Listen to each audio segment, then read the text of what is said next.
comporter de quatre étapes essentielles. Premièrement, le prélèvement. Deuxièmement, l'examen direct. Troisièmement, la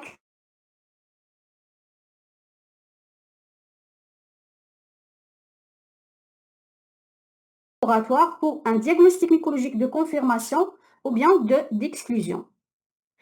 Ce prélèvement doit être également accompagné d'une fiche de renseignement qui doit comporter l'identité du patient, le motif de consultation, à savoir le tauré, l'otalgie, les priorités, etc.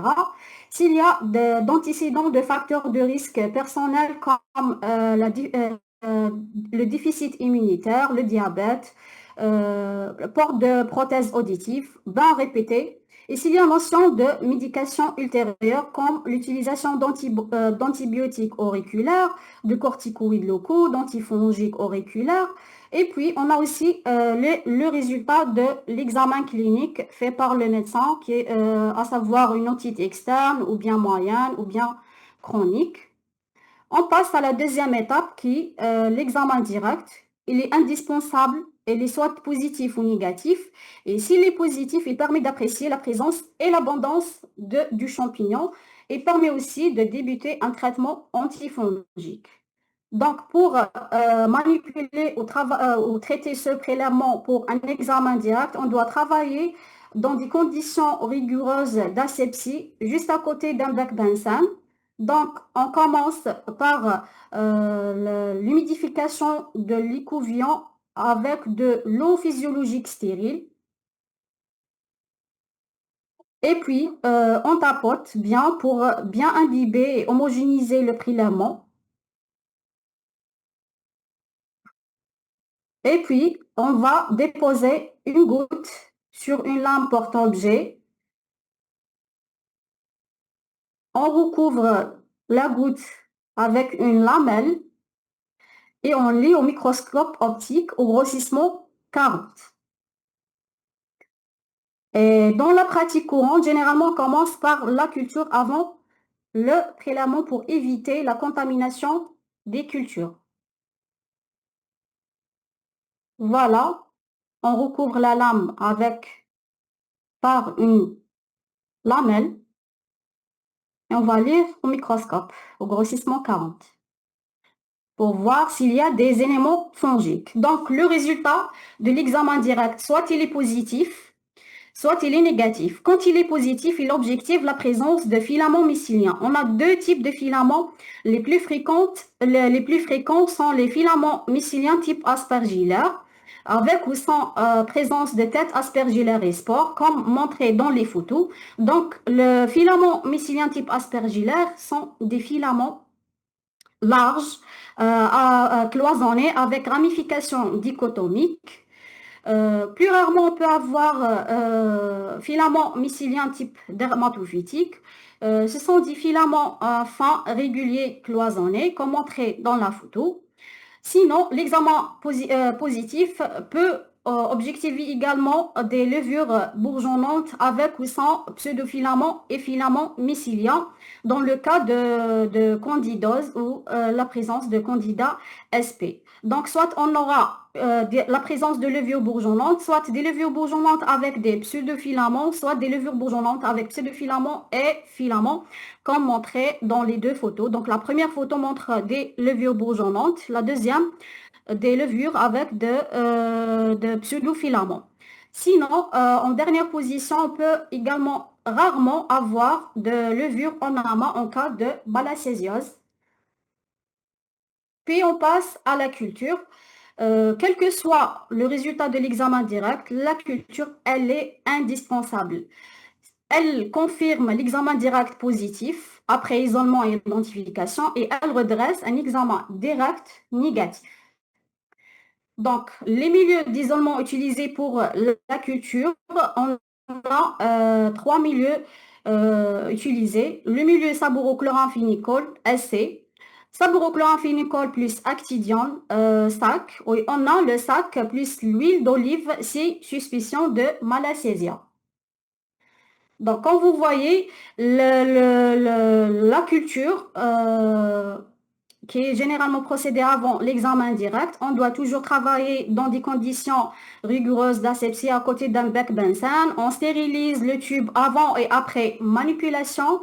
On badigeonne l'écouvillon de telle sorte à avoir des stries, c'est-à-dire on va disposer le produit pathologique sous forme de stries. On commence généralement par le essai et puis en deuxième position par le sac pour ne pas contaminer le premier tube de essai par l'actidium.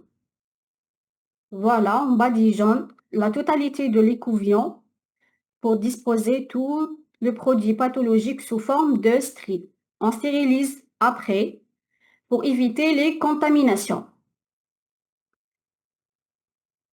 Donc, on va incuber ces deux tubes. Généralement, quand c'est un prélèvement auriculaire, on travaille sur deux séries. Une série, c'est-à-dire un tube essai et sac, dans une étuve à 27 degrés Celsius et une série dans une étuve à 37 degrés Celsius. Donc, on a deux séries. On les incube pendant 24 à 72 heures, c'est suspicion de levure, jusqu'à 15 jours à un mois pour les filaments. Donc, en vérifiant la croissance des souches minimum 2 fois par semaine, en tenant compte de la pousse rapide des levures, on doit vérifier chaque 24 heures. Donc, c'est suspicion de levure, bien sûr. On passe à la dernière étape essentielle pour l'identification du champignon étiologique. Cette identification doit tenir compte de la vitesse et la température de pousse. Elle est orientée par l'aspect macroscopique. Soit on a des colonies levuriformes pour les levures, soit des colonies duveteuses, poudreuses, non levuriformes, c'est-à-dire non crémeuses, pour les filamenteux. On a l'aspect macroscopique, on voit les caractéristiques spéciales de chaque espèce et parfois on a recours à des tests complémentaires selon le champignon isolé. Donc on commence par les filamenteux qui est représenté essentiellement par les Aspergillus sp, représentent presque 60 à 90% des cas des automycoses, représentés par l'Aspergillus niger, Fumigatus, Flavus, Glaucus et l'Aspergillus nodulans. Donc, l'identification se focalise par, ou bien elle s'oriente par l'aspect macroscopique. On a des colonies soit poudreuses, granuleuses, cotonneuses, et se focalise essentiellement sur la microscopie. Donc, on procède à un prélèvement de fragments de gylose où se situe la colonie. On prélève à l'aide d'une anse de platine stérile, soit on réalise la technique de test du drapeau à l'aide d'un scotch et en rajoutant une goutte de bleu de coton ou bleu de méthylène et on recouvre avec une lamelle. Donc, on voit pour l'Aspergillus niger, le plus fréquent des Aspergillus des automycoses, la macroscopie, elle est caractérisée par des colonies noirâtres granuleuses et la microscopie, on voit que le conidiophore, il est lisse et long et la tête, elle est bicériée avec elle est globuleuse, radiée et bicériée avec des spores très écumulés et elle est noirâtre si elle est adulte, âgée plutôt. Donc, on passe à l'Aspergillus fumigatus. Donc, l'Aspergillus fumigatus a une macroscopie qui se ressemble à la fumée, c'est-à-dire fumigatus. Elle est vert grisâtre jusqu'au noir. Et pour la microscopie, le conidiophore, il est lisse avec une tête hémisphérique en massue. Elle est unisériée et en colonne. Voilà, les spores sont petits et finement écumulés. Pour l'Aspergillus flavus, la macroscopie sont des colonies vert jaunâtres. Puis la microscopie, on voit bien un conidiophore rugueux, c'est-à-dire il n'est pas lisse et long, avec une tête globuleuse radiée, unie ou bicériée. On passe à l'Aspergillus glaucus avec des colonies jaunes verdâtres poudreuses. Le conidiophore, il est lisse. La tête, elle est en colonne radiée. Elle est hémisphérique sous forme de massue et unisériée. Les spores sont écumulés. Pour l'Aspergillus nidulans, la colonie, elle est jaune, plutôt vert foncé, elle est poudreuse également. Le conidiophore, ici, particulièrement, il est coloré en brun. C'est le seul qui a un conidiophore coloré avec une tête en colonne et bessérée. Et finalement, on passe à l'Aspergillus terreus avec une colonie qui se ressemble à la Terre. Elle est jaune ocre et la tête, elle est globuleuse, en colonne et bicérie sous forme d'un éventail. Donc, pour l'identification des filaments, on a parfois recours à d'autres techniques comme la culture sur lame pour voir les fructifications généralement des dermatophytes. Parfois, on a besoin de faire des repiquages sur milieux spécifiques d'identification comme le milieu Xapec pour l'aspergillus et l'actrimel de Borrelli pour les dermatophytes. On passe à l'identification des levures. Toujours, on prend à l'aide d'une pipette Pasteur ou once de platine une colonie de la pousse et on rajoute une goutte de bleu de méthylène.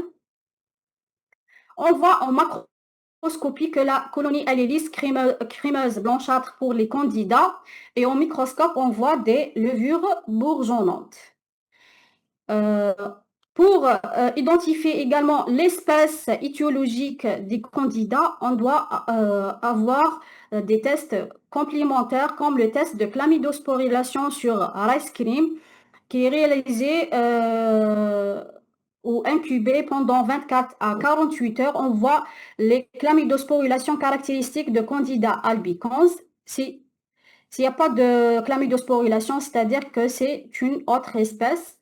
Pour le test d'assimilation de sucre sur galerie biochimique, comme par exemple l'oxacolore, on l'incube 24 à 48 heures, température 27 degrés Celsius. Il est spécifique de chaque espèce. Et on a le test de filamentation en surhomme ou bien le test de blastèse en incubation pendant 2-3 heures à 37 degrés Celsius pour voir le tube germinatif des levures Candida albicans. Voilà. Donc, en conclusion, qu'est-ce qu'il doit retenir? On doit retenir que l'automycose, c'est une infection très rencontrée en pratique courante au laboratoire de parasitologie mycologie. Son diagnostic, il repose sur 4 étapes essentielles, à savoir le prélèvement, l'examen direct, l'identification, la culture plutôt et l'identification. Donc, le prélèvement doit être réalisé par un ORL. Il doit être acheminé rapidement au laboratoire, accompagné d'une fiche de renseignement. On doit travailler au laboratoire dans des conditions rigoureuses d'asepsie. L'examen direct il est essentiel et s'il est positif, l'objectif soit des filaments mycéliens, soit des levures bourgeonnantes avec ou sans pseudofilaments et filaments, soit des levures bourgeonnantes en amas, des levures en amas pour les malacésioses. Donc, la culture, elle est indispensable, quel que soit le résultat de l'examen direct. Elle servira à l'identification de l'espèce fongique étiologique. Une prise en charge thérapeutique appropriée, adaptée à l'espèce identifiée, favorisera la guérison. Donc, un prélèvement ultérieur de contrôle post-thérapeutique est souhaitable. Et il faut insister que devant toute infection auriculaire, le diagnostic mycologique est systématique et essentiel. Et je vous remercie.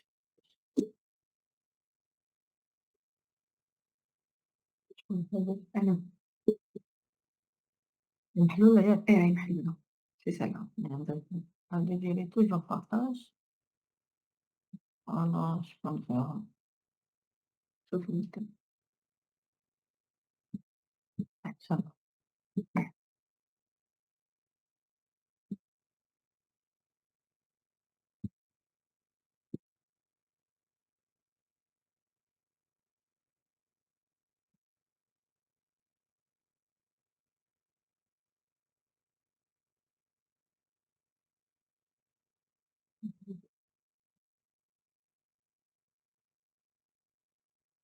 Maintenant, nous passons au prélèvement buccal et vaginal en pratique mycologique. Nous commençons d'abord par le prélèvement vaginal. Donc, les infections vulvovaginales fongiques sont des infections qui sont fréquentes chez les femmes en âge de procréer. Il y a différents facteurs de risque à prendre en compte pour ces infections. L'espèce la plus rencontrée, qui est la plus présente, environ dans les 90% des cas, il s'agit de Candida albicans. Et là, le problème se pose toujours, s'agit-il d'une colonisation ou d'une infection? Alors, les facteurs de risque sont généralement des facteurs de risque communs. Le diabète, essentiellement, l'antibiothérapie au long cours, le microbiote vaginal. Nous verrons plus tard pourquoi la présence de ce microbiote peut agir sur le prélèvement et sur les infections vaginales, les facteurs hormonaux, la prise de contraceptifs et les facteurs génétiques. Alors, oups, désolé. Non, non, non, non. Bon, comme pour tout prélèvement mycologique que nous recevons, donc là, il s'agit d'un prélèvement fait par écouvillonnage, par le médecin, gynécologue ou par la sage-femme. Donc, c'est un prélèvement médicalisé qui est fait dans les conditions. Il y a certaines conditions à respecter, pas de prise de traitement. Il faut éviter de faire une toilette préalable, éviter les rapports dans les 24 heures avant le prélèvement, puis acheminement tout de suite vers le laboratoire de mycologie. Donc là, comme pour tout examen mycologique, nous passons toujours par un examen direct, une culture et une identification. Donc là, comme ce que vous avez vu tout à l'heure, donc nous avons un prélèvement. Et pour tous les prélèvements qui nous arrivent par écouvillonnage, nous commençons toujours par la culture. Puis, nous passons à l'examen direct pour éviter au maximum les contaminations. Donc là, comme vous l'a très bien expliqué Dr Abdelhak tout à l'heure, donc l'écouvillon, on va mettre de l'eau physiologique, on va tapoter au maximum pour essayer de faire tomber le prélèvement avec l'eau physiologique, puis nous prenons une goutte que nous mettons entre lame et lamelle et que nous objectivons au grossissement 40 à la recherche éventuelle de filaments mycéliens, de pseudofilaments ou de levures bourgeonnantes qui sont un signe de présence de levure de type candida. La culture de la même manière, toujours milieu de gélose nutritive sabouro plus antibiotique chloramphénicol et un deuxième tube sabouro chloramphénicol plus actidione qui va inhiber la pousse des moisissures. Et comme l'a très bien expliqué Dr Abdelhak, on commence toujours par sabouro-chloramphénicol, puis on passe au tube sabouro-chloramphénicol actidione pour éviter justement l'inhibition de l'actidione. Puis, nous passons à l'identification. Dr Abdelhak vous l'a très bien expliqué, les différentes étapes par lesquelles nous passons. Donc, pour les prélèvements mycologiques, vaginaux ou autres, nous les laissons, nous allons vérifier tous les 24 heures. S'il y a pousse et présence de levure blanche, crémeuse, brillante, là, nous allons procéder à l'identification, donc par chlamydosporulation, par les galeries oxacolores et éventuellement par test de plastès quand on n'a pas les moyens. Ça peut être un test très intéressant pour pouvoir poser le diagnostic. Alors, la même conduite à tenir, s'agit-il d'une infection ou s'agit-il d'une colonisation? Alors, si on fait un prélèvement vaginal et que nous avons également des signes cliniques qui l'accompagnent, ou pas, si nous n'avons pas de signes cliniques, que la culture est négative, on s'arrête là. Pas de problème. Si la culture est positive, donc il s'agit d'une probable colonisation. Donc, je n'ai pas de signes cliniques, il y a un prélèvement vaginal qui a été fait, culture positive, nous avons posé le diagnostic de candida. il s'agit probablement d'une colonisation. Donc, pas de traitement. Si dans le cas où, dans un prélèvement vaginal, nous avons des signes cliniques qui l'accompagnent, si la culture est négative, on refait le prélèvement parce que nous avons des signes cliniques d'infection. Si la culture était négative, il y a eu peut-être un problème dans le processus, donc on refait le prélèvement. Si la culture est positive, nous allons passer au traitement. Alors, comment nous allons faire le traitement? Nous avons celle qui présente un premier épisode ou un épisode aigu. D'accord? Donc, si là, le traitement va se faire selon les espèces, d'où l'intérêt du diagnostic d'espèces. Donc, pour le candidat albicans et secondairement pour les candidats de genre d'espèces tropicalis et guillermondi, laissez les azoler. Donc, le premier traitement qui est aussi le plus disponible ici chez nous en Algérie, c'est le fluconazole. Donc, nous donnons une cure unique, 150 mg de fluconazole.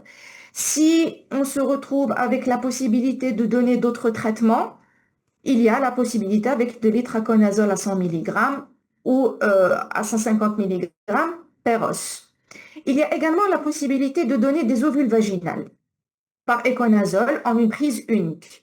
Mais les différents travaux qui ont été faits ont prouvé, dans ce genre de cas, surtout pour l'épisode aigu d'une vulvovaginite candidosique, que le traitement oral avait plus d'efficacité et donnait de meilleurs résultats et permettait d'éviter les récidives que le traitement local. Pour le cas des espèces non albicans, et dans ce cas-là, nous pensons essentiellement à Candida glabrata. Donc là, Candida glabrata, il a une résistance naturelle au fluconazole. Donc le traitement se fera par nystatine en ovule, soit selon la disponibilité, soit c'est 100 000 unités pendant 14 jours, ou si c'est 200 000 unités qui sont disponibles, à ce moment-là, c'est pendant 6 jours. Pour le candidat cruséique qui lui aussi présente donc une résistance naturelle au fluconazole, là, on peut donner le clotrimazole, 100 mg, soit en ovule, soit il est disponible ici en Algérie sous forme de crème à 1%. Donc là, on peut donner une application par jour pendant 14 jours. Puis, éventuellement, pour compléter, pour améliorer, pour augmenter l'efficacité de ce traitement oral ou ovulaire, de la nystatine en ovule, donc la même chose que pour Candida glabrata, 60 000 unités ou 200 000 unités selon la disponibilité. Il y a ce que l'on appelle donc les récidives. Qu'est-ce que la récidive de cette infection vulvovaginale? Nous parlons de vulvovaginite récurrente dans le cas où la patiente va présenter minimum 3 épisodes d'infection durant les 12 derniers mois. Donc, selon les auteurs, c'est soit 3, soit 4. Mais minimum 3 épisodes de vulvovaginite candidosique durant les 12 derniers mois. Donc là, comment va être la conduite à tenir? Parce qu'il y a régulièrement la récidive. Donc, on se demande toujours, est-ce que c'est un problème de diagnostic qui se fait? Est-ce que c'est le traitement qui n'est pas efficace? D'où la nécessité de prolonger le traitement. Donc, dans le cas de Candida albicans, tropicalis ou guillermondi, on donne le traitement en 2 phases. Donc, on va avoir d'abord une première phase de traitement de charge, 150 mg pendant 3 jours. Puis, maintien de 150 mg de fluconazole une fois par semaine pendant 6 mois. Après cela, non, avant ça, avant de pouvoir dire quand on va parler des 3 épisodes, donc c'est des femmes qui font des infections, une première infection, mise sous traitement, et puis quelques mois plus tard, récidive. Les mêmes signes cliniques, infection, prélèvement, toujours présence du même germe qui a été retrouvé la première fois, etc. Voilà. Si c'est dans le cas de Candida glabrata, alors Le traitement des candidoses vulvovaginales à Candida glabrata sont assez sensibles, assez critiques parce que il n'est pas sensible donc au fluconazole. Et dans les différents consensus, on est d'accord que l'acide borique en ovule, donc en traitement local, peut engendrer une toxicité et éventuellement des problèmes de fertilité pour la jeune femme en âge de procréer. Donc, éviter au maximum de donner l'acide borique, mais si c'est en cas de récidive régulière, on peut donner une cure pendant 14 jours. Et pour renforcer l'efficacité de l'acide borique, on passe donc à la nystatine 200 000 unités pendant 14 jours et maintient ensuite de cette dose pendant 6 mois. Donc c'est toujours pour le traitement des vulvovaginites candidosiques, il est de 6 mois. Donc première dose de charge, puis une dose de maintien pendant les 6 mois suivants. Pour Candida krusei, donc c'est le même traitement que pour Candida glabrata, mais nous pouvons donner des azolés, étant donné que sa résistance naturelle n'est que pour le fluconazole. Donc on peut donner du clotrimazole, on peut donner de l'itraconazole, ou on peut donner de la nystatine, ou éventuellement une petite cure d'acide borique avec relais de nystatine ou d'un azolé éventuel. Le traitement de la vulvovaginite chez la femme enceinte. Alors, contrairement à la femme en âge de procréer sans grossesse, le traitement oral s'est révélé plus efficace que le traitement local. Chez la femme enceinte, le traitement local est plus conseillé car il y a le risque de la candidose chez le nouveau-né, surtout si l'accouchement se fait par voie naturelle. Donc, si le traitement se fait, si l'affection, elle se fait au premier trimestre, le traitement local est plus indiqué. Donc, on donne du clotrimazole en crème à 1% pendant 6 à 14 jours, 7 à 14 jours, essentiellement pendant le premier trimestre, car il peut entraîner aussi, il y a des risques de malformation. Le traitement local également serait recommandé dans les dernières semaines de la grossesse en cas de portage asymptomatique. Donc, si la jeune femme ne présente pas de signes d'infection vulvovaginale, mais qu'il y a un portage, donc une colonisation par candida, surtout généralement albicans, donc s'il y a une présence de candida, pour éviter justement la transmission au nouveau-né, on conseille un traitement, mais ce n'est pas obligatoire. Ça ne va pas empêcher, même si s'il n'est pas posé, c'est pas dramatique. Il est juste recommandé et conseillé par certains courants. Alors, dans les facteurs de risque au départ, je vous avais parlé du microbiote vaginal. Donc, ce microbiote vaginal va être composé par le lactobacillus. Donc, les traitements probiotiques, donc la prise de probiotiques par voie orale. Donc, il va y avoir passage donc, par le système digestif et donc par la suite permettre aussi leur arrivée au niveau du périnée. Et des études ont prouvé que lorsque dans un microbiote vaginal, il y a une présence très importante de lactobacillus, les femmes justement qui étaient porteuses de ce lactobacillus présentaient beaucoup moins d'épisodes d'infection vulvovaginale candidosique. Donc la présence importante de ce lactobacillus permettrait de diminuer les risques d'infection et éventuellement permettre aussi également d'être un traitement lorsque il y a les cas de récurrence, lorsque il y a la femme enceinte parce que le fluconazole ne peut pas être donné par voie orale. Et donc, ça permet de diminuer. C'est, on va dire, le traitement à la mode et qui apparemment donne de bons résultats selon différentes études qui ont été posées. Voilà. Donc, ça peut être une alternative intéressante pour les femmes présentant des vulvovaginites chroniques et pour celles dont la contre-indication d'un traitement antifongique, quelque raison que ce soit, donc ce serait une bonne alternative. Voilà. On passe au prélèvement buccal. Donc là, le prélèvement buccal, dans la cavité buccale, c'est comme pour le système digestif, comme pour la flore vaginale, on a la présence des levures. Là, le mycobiome buccal va être aussi également en grande quantité la présence de candidats, essentiellement d'espèces albicans, mais on a également dans ce mycobiome la présence d'autres types de champignons. Mais la grande majorité au niveau de la bouche ou de la cavité buccale, c'est la présence des bactéries. Donc, c'est la suprématie des bactéries. Mais dans ce cas, quelle est la place de ces levures? Alors, ce mycobiome, il va être constitué essentiellement par les levures du genre Candida, mais également, nous pouvons retrouver en moindre importance et également, il y a moins de risques de la présence de ces levures pour donner une infection importante comme pour le genre Candida.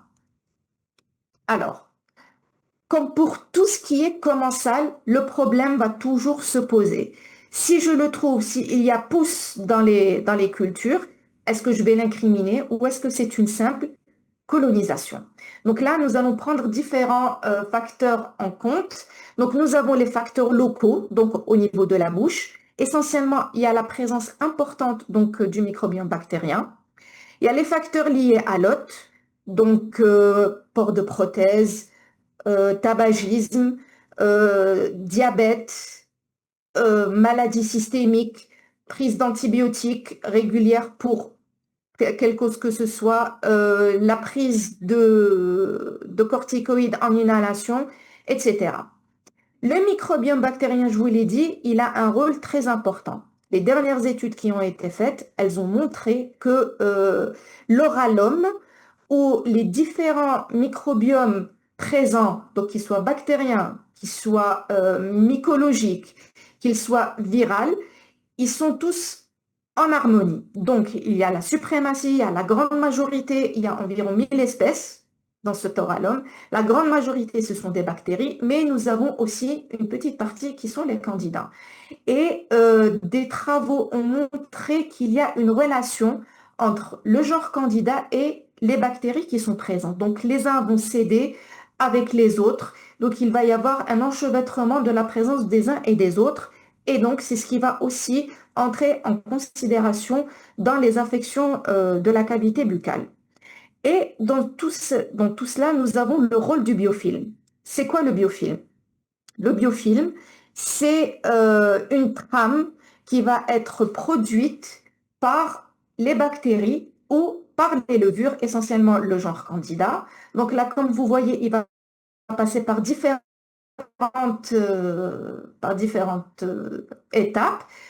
Globalement, le biofilm, c'est ce qu'on appelle communément la plaque dentaire. Donc, c'est ça. Donc, on va avoir cet enchevêtrement, la maturation, et puis il va y avoir détachement pour passer. Donc, quand on se brosse les dents comme il faut, en principe, c'est cette partie de la plaque dentaire qu'on va enlever. Alors, les différents facteurs de risque, donc on les a déjà. Donc, il y a les facteurs de risque qui sont locaux et les facteurs de risque systémiques. Donc, locaux qui sont essentiellement liés donc, aux habitudes de l'hôte et au niveau également s'il y a la prise d'antibiotiques, etc.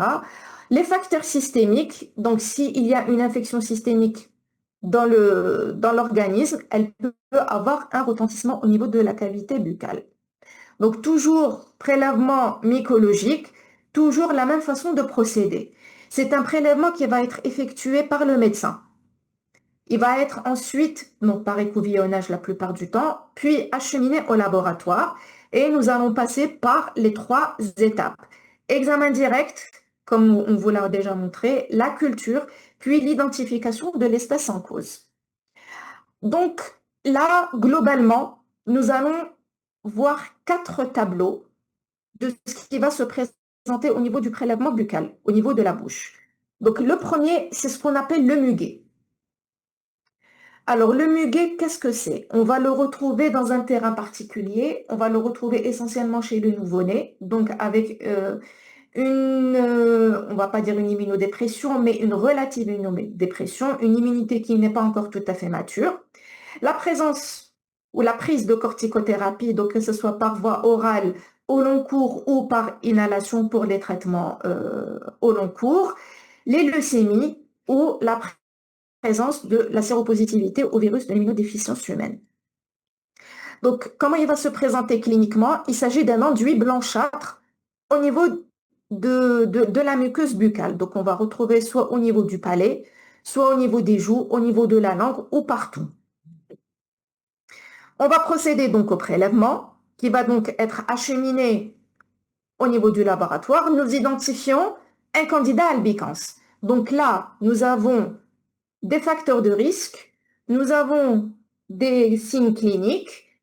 Le prélèvement, examen direct positif avec une identification de candidat, nous allons passer au traitement. Donc là, il s'agit de 50 mg par jour pendant 7 jours.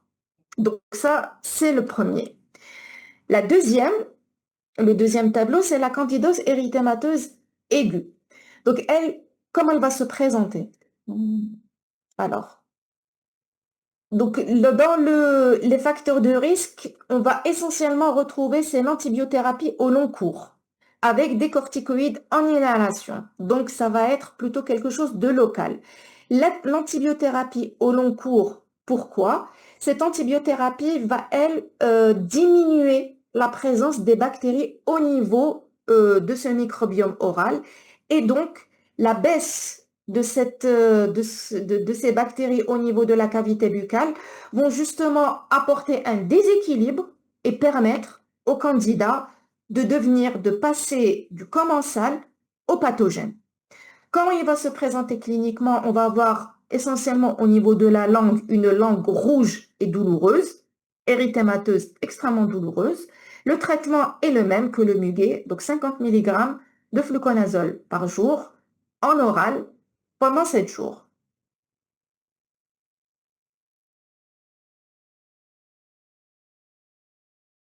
Chronique, donc candidose érythémateuse chronique. Alors là, nous allons la retrouver plutôt chez les porteurs de prothèses, ceux qui ont une mauvaise hygiène buccale, avec un port permanent de prothèse. Port permanent, c'est-à-dire des personnes qui ont une prothèse amovible, mais qui n'en enlèvent pas, par exemple, pour dormir, qui la portent tout le temps et qui ne donnent pas une valeur au nettoyage de cette prothèse régulièrement. Cette prothèse, qu'est-ce qui va se faire? Donc, cette prothèse, c'est ce qui va permettre justement l'apparition de ce biofilm. Ce biofilm va aimer toutes les surfaces, donc que ce soit les surfaces de la cavité buccale ou les surfaces prothétiques, donc par les prothèses dentaires, quelles qu'elles soient, quel que soit le type de prothèse. Et donc, c'est ce qui va permettre justement, d'où la chronicité de cette affection. Donc, on va retrouver essentiellement une infection sous la prothèse. Donc, il va y avoir une muqueuse gingivale, essentiellement, qui va être rouge et douloureuse. Alors, le traitement fongique va se faire de façon locale, donc soit par myconazole, même par fluconazole, mais surtout pour éviter justement une récidive et pour permettre justement d'aller beaucoup mieux pour le patient, c'est d'instaurer cette hygiène lorsque le patient porte des prothèses au niveau de la cavité buccale. Donc, il s'agit de les nettoyer régulièrement. Si elle est amovible, donc il peut l'enlever. Donc, le soir, il peut la mettre dans un liquide désinfectant où elle va passer la nuit. Le matin, quand il se brosse, ou dans la journée, quand il mange et qu'il se brosse les dents, il faut qu'il nettoie cette prothèse avant de la remettre en place. La candidose chronique hyperplasique, donc là, il s'agit d'une candidose qui va se... Alors, est-ce qu'elle va aggraver une hyperplasie déjà présente, qui est marquée par la présence du tabagisme qui est importante, donc il va entraîner une hyperplasie au niveau de la bouche. Donc, est-ce que c'est justement cette mauvaise hygiène le tabagisme qui va entraîner une virulence du candidat ou est-ce cette hyperplasie, là, sa présence qui va entraîner une virulence de candidat ou le candidat qui va ensuite aggraver cette hyperplasie? Les travaux qui ont été faits n'arrivent pas encore tout à fait à déterminer le rôle du candidat. Mais la présence du tabagisme va justement entraîner cette virulence. Et donc, on va faire un écouvillonnage pour poser le diagnostic parce que nous avons donc une bouche inflammatoire, rouge, douloureuse, mais avec la présence du tabagisme et l'éventuelle hyperplasie, il est recommandé de faire une biopsie pour éventuellement faire le diagnostic différentiel d'un cancer. Il se peut qu'il y ait une tumeur qui se développe et que le candidat s'est développé au-dessus de cette tumeur déjà préexistante. Donc toujours, lorsque cet écouvillonnage revient positif et que c'est une candidose affirmée, on va mettre sous traitement fluconazole 50 mg pendant 7 à 14 jours, mais surtout, éduquer le patient pour qu'il arrête justement la mauvaise habitude du tabagisme. Voilà, et je vous remercie pour votre attention. Donc, si vous avez des questions, vous pouvez nous les mettre sur le forum, vous nous les écrivez et on est là pour répondre. Au bon moment. Ah, d'accord. Euh,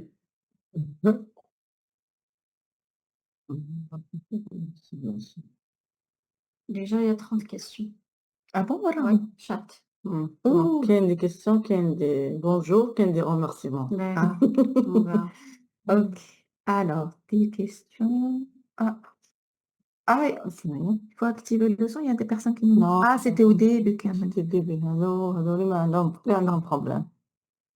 ما عندناش problème. هكا جوزي هنا.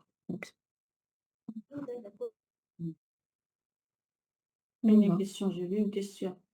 De la grise. Justement, ما قدرتلهاش. واحد.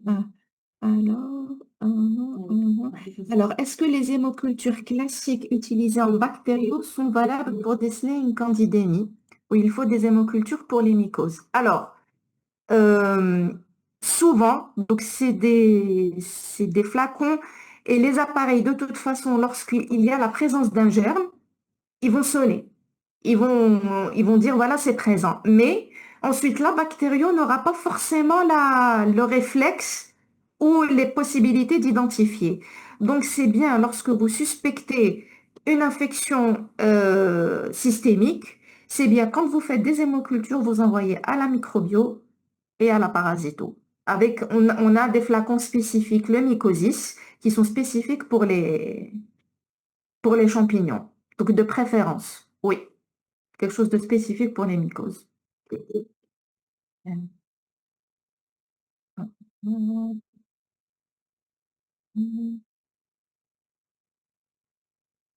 Alors, en cas de résistance au fluconazole, quelle molécule est disponible pour l'automycose à candida? Alors, pour première intention, on ne donne pas le fluconazole. Première intention pour le cas des automycoses, on donne les antifongiques topiques, à savoir l'iconazole,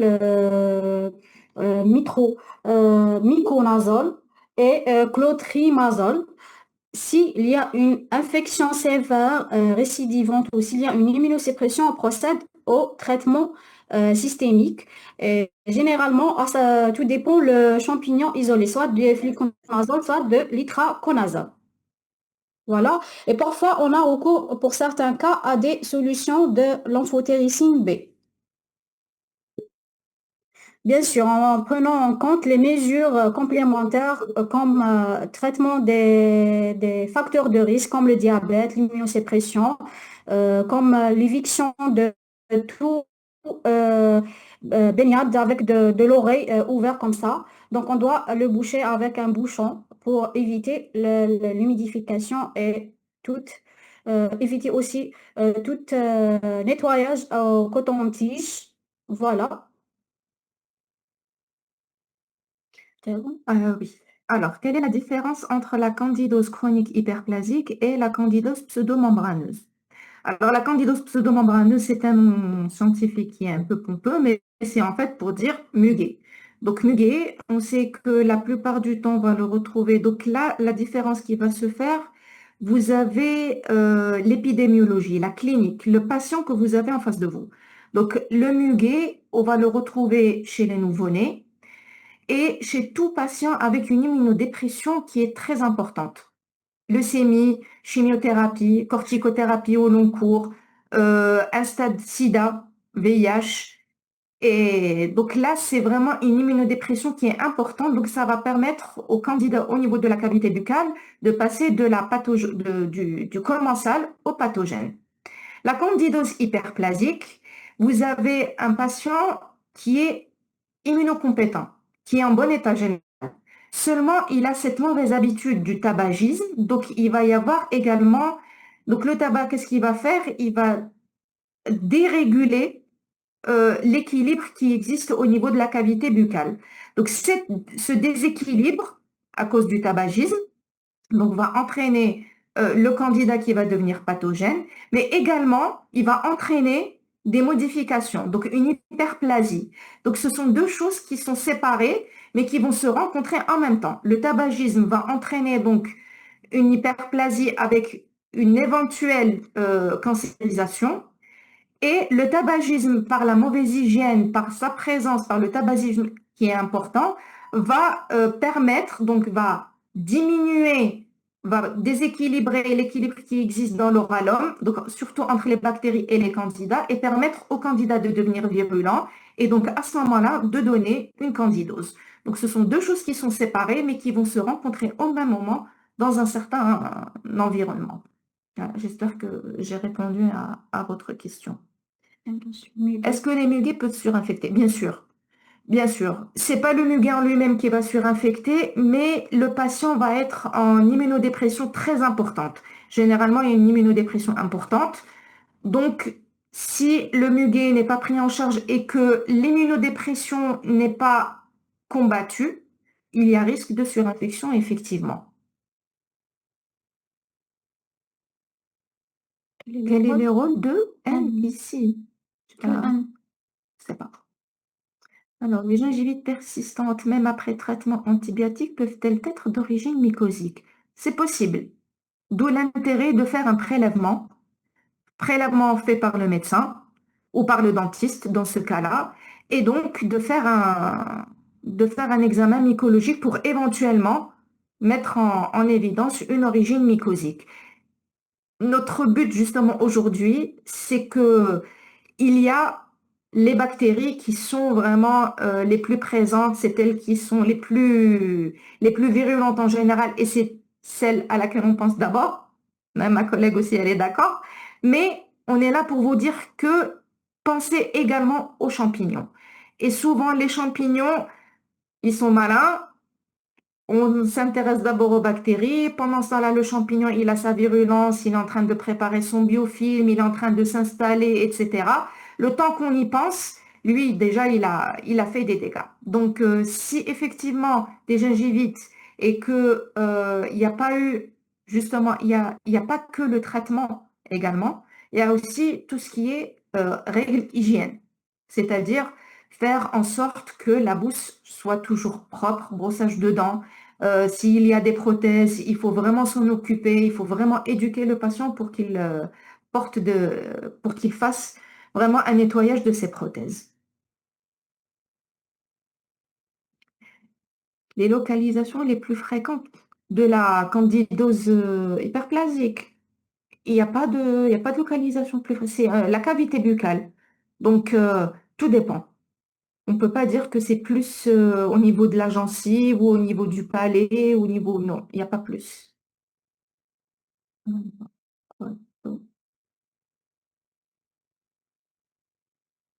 Un traitement. Un traitement de l'infection vaginale après antibiothérapie. Alors, de préférence, ne pas donner un traitement antifongique à l'aveugle. De préférence, faire un prélèvement, l'envoyer en laboratoire de mycologie et être sûr qu'il s'agit bien d'une infection fongique. Euh, c'est vrai que j'en ai pas parlé, pour moi c'était l'occasion d'en parler dans les questions, c'est que dans le traitement, dans la récurrence des infections fongiques invasives, il y a l'un des éléments qui est, mais invasives, des infections vulvovaginales récurrentes, pardon, c'est l'automédication. Donc, on se dit, ça ressemble à une mycose, c'est une mycose, je vais prendre un traitement antifongique. Et c'est peut-être pas le cas. Donc, il va y avoir des résistances qui vont se faire. Donc, lorsqu'une infection vraiment fongique qui va s'installer, on va poser le problème. Donc, toujours, s'il vous plaît, si après traitement antibiotique, il y a des signes d'une infection, que ce soit buccale, vaginale, auriculaire, faire un prélèvement et penser aux champignons, mais faire d'abord un prélèvement avant tout traitement antifongique. C'est possible. Alors, quel est le traitement des champignons des oreilles? Je pense, les oreilles, Les oreilles. un traitement topique, local, à savoir l'iconazole, miconazole, pendant 7 à 14 jours. Et parfois, on a recours à des solutions de l'amphobé. Et quand c'est récidivant ou sévère ou sous immunosuppresseur, on doit procéder au traitement systémique, à savoir le fluconazole ou bien l'itraconazole. Tout dépend le champignon isolé. Voilà. Et bien sûr, en tenant compte les mesures complémentaires d'éviter tous les facteurs de risque et les traiter comme le diabète, arrêter l'immunosuppression, etc. Alors, ما هو دورنا كمخبرين المعلومات المقدمة تخص العلاج يعني من الجانب الطبي لا المخبري. C'est bon. On nous a donné, nous vous a donné des conduites atténuantes diagnostiques et thérapeutiques, les deux. Et c'est essentiel de les savoir, même si de biologiste, en tant que biologiste. Oui, parce que de toute façon, vous aurez toujours le médecin, le soignant qui vont venir vous demander votre avis. Et صح, il récupère le résultat, تقول له candidat albicans, يقول لك أنا دركا واش ندير واش نعطي له دواء كيفاش نعطي له دواء. Donc, c'est des choses qui sont importantes. وباش تعرف انت اسكو داوي ولا ما داويش صبتو صح كاين داوي باش تقدر تعرف تقول له لا هذا على بالي كاين بصح y a pas d'infection, c'est pas une infection, c'est une colonisation donc ما تسحقش تو. J'espère que j'ai répondu là. Oh, maman, on nous a donné العلاقة. oui, le traitement, le conduite à tenir diagnostique. Alors, est-ce que la candidurie a un seuil chez un patient sondé? Le fait de trouver des levures à l'examen microscopique impose le retrait de la sonde. Alors, il n'y a pas de seuil. On peut faire un comptage éventuellement, mais ce n'est pas comme la microbio pour les bactéries. Il n'y a pas de seuil. Donc, nous, c'est essentiellement la présence. Donc, lorsqu'un patient est sondé et que on retrouve la présence de levure, de préférence, enlever la sonde, éventuellement la changer. On peut la changer parce que peut-être que c'est la sonde qui est infectée. C'est d'où l'intérêt de savoir est-ce qu'il s'agit d'une infection réelle ou juste d'une colonisation. Donc, le fait de savoir qu'il y a présence de levure, vous enlevez la sonde parce que très probablement, s'il y a des levures dans les urines, c'est que la sonde aussi, elle aussi, devient contaminée. Donc, vous devez de toute façon l'enlever. Éventuellement la changer. Je pense surtout aux patients qui sont hospitalisés au long cours, etc. Donc, la sonde, elle est importante, mais vous devez quand même l'enlever. Éventuellement la changer, mais vous devez l'enlever. Ça reste une source de contamination. C'est-à-dire, même si vous traitez, la contamination, elle va rester là. Ça reste une surface. Donc, les candidats vont former des biofilms. Donc, ils vont rester présents. Le biofilm, c'est une forme de résistance. Donc, c'est un enchevêtrement. Il va empêcher le traitement de passer. Donc, il va se protéger à l'intérieur. Donc, il vaut mieux l'enlever. Voilà. Sauf si tu as quelque chose à rajouter. Non, C'est bon. bien sûr, il faut enlever la... D'ailleurs, on peut faire la conduite à tenir diagnostic de la sonde. Donc, on prélève la sonde et on fait le diagnostic d'examen direct et culture sur la sonde. Tout à fait. Pour confirmer si c'est la même espèce isolée dans les urines et la sonde. Voilà. Très bien. Traitement des infections vaginales, c'est la Oui. même après antibiothérapie. Voilà. Alors, Quel est le rôle de laborantin? Laborantin, il est censé savoir interpréter, après tout, oui, bien sûr. Vous devez savoir comment faire la démarche diagnostique au laboratoire, c'est-à-dire dès le prélèvement, parfois on peut faire le prélèvement au niveau du laboratoire comme le prélèvement des buccales.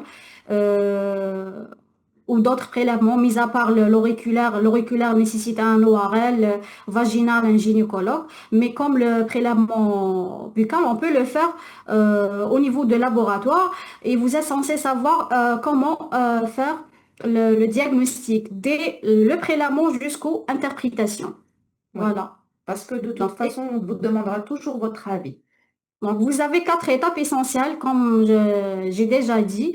Prélèvement, examen direct, culture sur milieu d'isolement et identification pour rendre un résultat fiable au médecin. Et quand vous isolez un champignon, vous devez interpréter. C'est pas forcément qu'il y a le champignon qu'on doit le rendre positif au médecin clinicien. Voilà. Alors, la personne qui a écrit de l'EHS Oran, il dit il n'y a pas de laboratoire qui font la culture des champignons, c'est un vrai problème. Ça dépend où vous êtes. EHS Oran, Il parle des privés. je sais pas. EHS Oran, est-ce que vous êtes loin du centre d'Oran ou là? Parce que les CHU à Oran, il y a des parasitologues, donc il y a des laboratoires qui font la culture. Ça oui. Donc, Kane. Alors, pouvez-vous nous donner un résumé sur les étapes de l'ECB pour la candidose? C'est-à-dire les étapes. J'ai fait. Quand vous faites un prélèvement urinaire, Examen direct. c'est ça? Hmm. Ou là, est-ce que c'est prélèvement Résumé. avec un résumé du plan sur les étapes?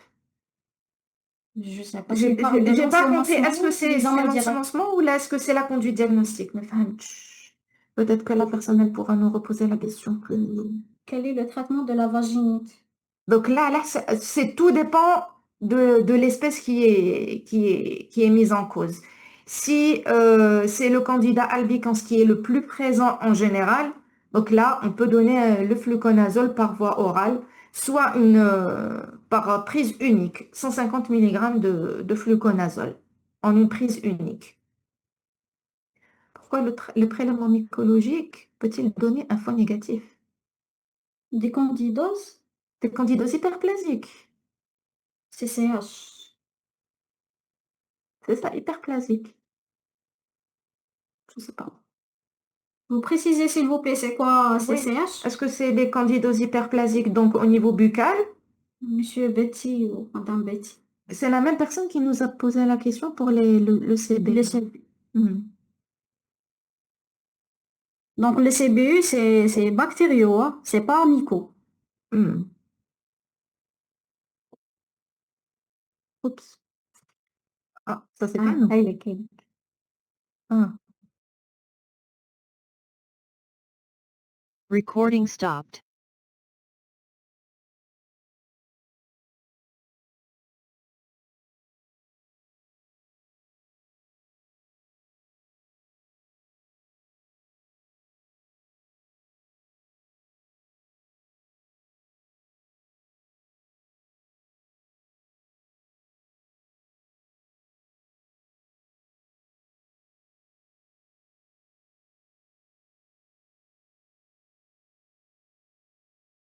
Recording in progress.